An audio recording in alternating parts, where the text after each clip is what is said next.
All right, adding on to my list of tiny little things that I'm doing to the car, I cannot find a replacement for the driver's side floor mat. So I ordered carpet dye, and I am going to dye some of it because it's so faded that it's not even black anymore. So I'm gonna take some fabric dye and we are gonna try to bring some life back into this, and then I'm gonna see if I can figure out a way to stitch in these missing spots, because I grew up sewing, so I'm sure hand stitching some carpet really won't be that bad.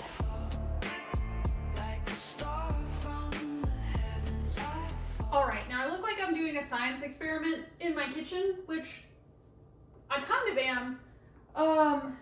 But what we're gonna do is I have a bucket to be able to put the dye in. I was gonna do a container, like a 5-gallon, not a 5-gallon. It was a 27-gallon tote, but it was way too big. So I'm gonna do a bucket. I've already warmed up my water. You're supposed to do hot water.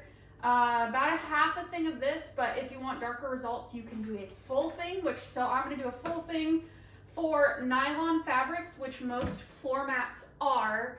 To get better results, use a cup of vinegar with it, and you're also supposed to add a teaspoon of liquid dish detergent.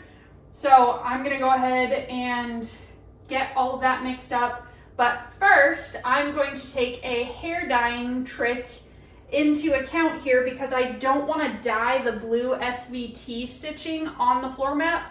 So I'm hoping that Vaseline will keep it from soaking into the blue. So I'm going to put Vaseline on that real quick, and then we're going to get into dyeing it. I'm not going to submerge the SVT part. I will probably just like coax the water around it, but we're going to do this just in case. All right, those are well lubed. So I'm gonna start mixing this up, and then we'll go ahead and put it in its little dye bath. All right, this is my hair dyeing towel. So I'm using this. These clothes I don't really care about. I've got everything off of myself and my hair is up just in case. So I am going to fill this bucket about 3/5 up because it says to use 3 gallons. This is a 5-gallon bucket. So we're gonna try to estimate 3 gallons here.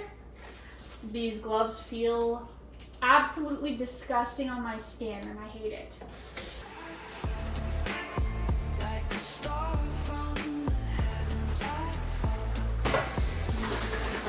Okay, that is about 3/5.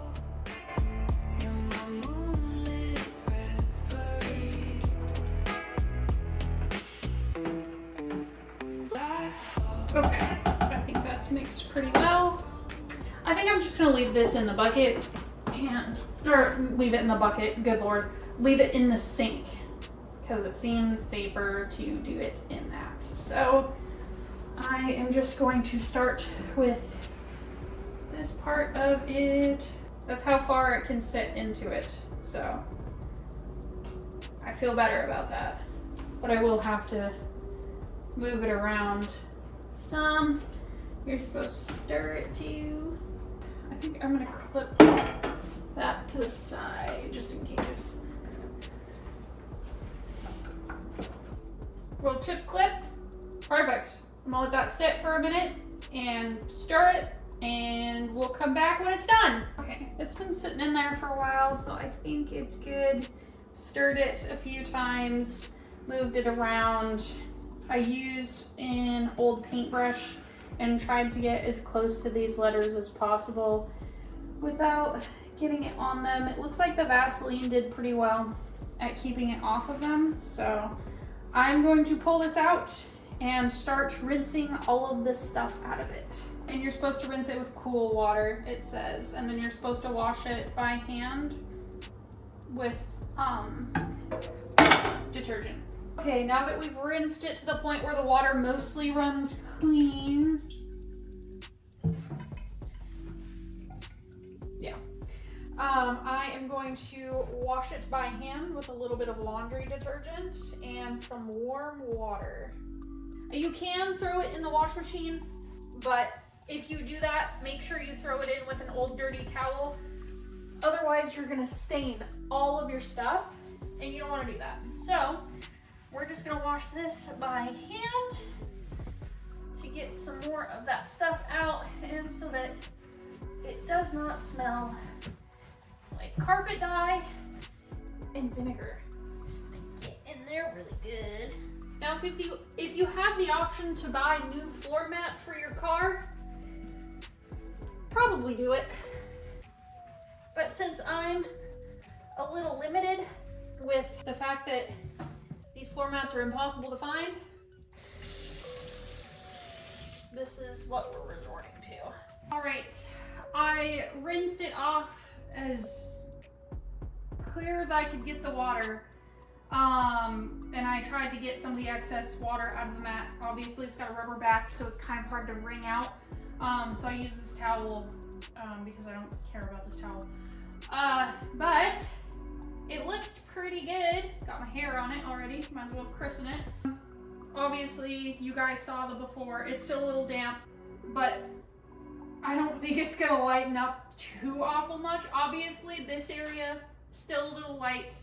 I tried to be as cautious, even with the Vaseline, which the Vaseline did pretty well, and I was able to get it off with hot water. I still tried to be careful in this area. I didn't want to directly soak it, just in case it soaked through the backside of the stitching.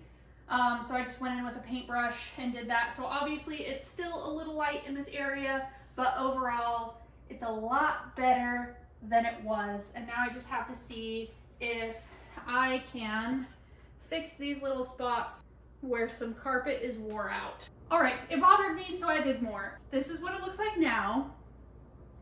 I did not use more carpet dye. I actually used a Sharpie. I don't know if that will stay, probably not, but at least it makes me feel better about this portion of it, because it was very light around that. So it looks, and I also filled in the pieces that were showing there, so at least it's all one color except for the letters. So I think this looks much better than it did before. I will take some photos and I will put them next to each other so that you can see how much of a difference it was before and after.